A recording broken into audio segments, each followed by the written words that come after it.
amendment to the Constitution, you will, in fact, I dare say that if this parliament is dissolved, the next election will bring more men than it is today in this house. And so, Mr. Speaker, and I've heard many of my colleagues saying, let us be sober.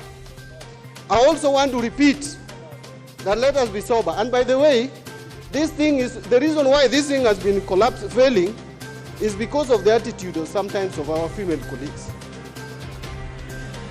Because when you talk about agenda, they are shouting. And the truth is, Mr. Speaker, I know you challenged Honorable Chris Momalo. The truth is that day, there were a good number of women members of parliament who are not in this house. And I even challenged, Mr. Speaker, I remember I raised that the list should be published. And Mr. Speaker, you didn't agree with me. Honorable Wamalo would have not gone to the pains of bringing that list. In fact, that we supported that motion by Duale. I'm the one who seconded him. Religiously have been supporting this gender principle. We have not been having full house of women MPs in this house, Mr. Speaker. Let truth be told. They are the ones who are failing us. I have never failed to be here to vote for this amendment. Most of them have not been here. Many of them. And when you say that they get agitated, you should not be agitated. If you are elected here to come and represent women issues, please do it. And do it properly. Don't do it out there. It doesn't help. You talking and supporting Maraga will not help. This house is not going anywhere. Who is this mad person who is going to dissolve parliament at this point in time? It is not going to be dissolved.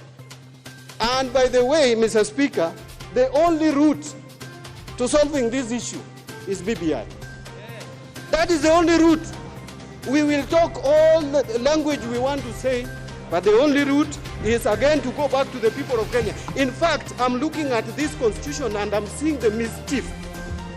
The drafters, and Honorable Tienda Molo, with all due respect, these drafters became mischievous because this was a hot potato. They didn't want to touch it.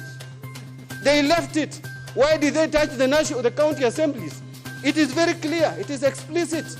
But for this one, what did they do? It is ambiguous.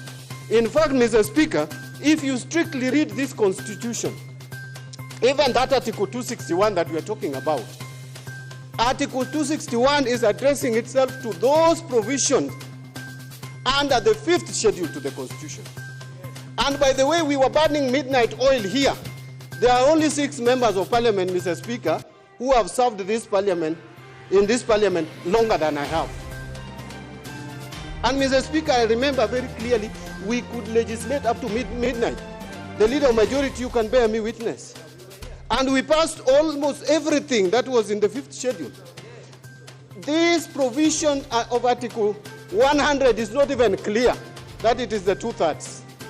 It just talks about promoting women representation, promoting youth representation, proposing marginalized representation, and those living with disabilities. The only article that talks to the 2/3 gender rule is Article 27.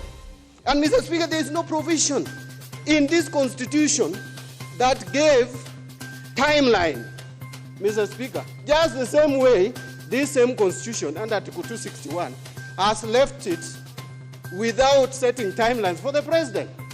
But Mr. Speaker, the people of Kenya wanted to take away the power to dissolve parliament from the president. Then we create again in the same constitution power to dissolve parliament.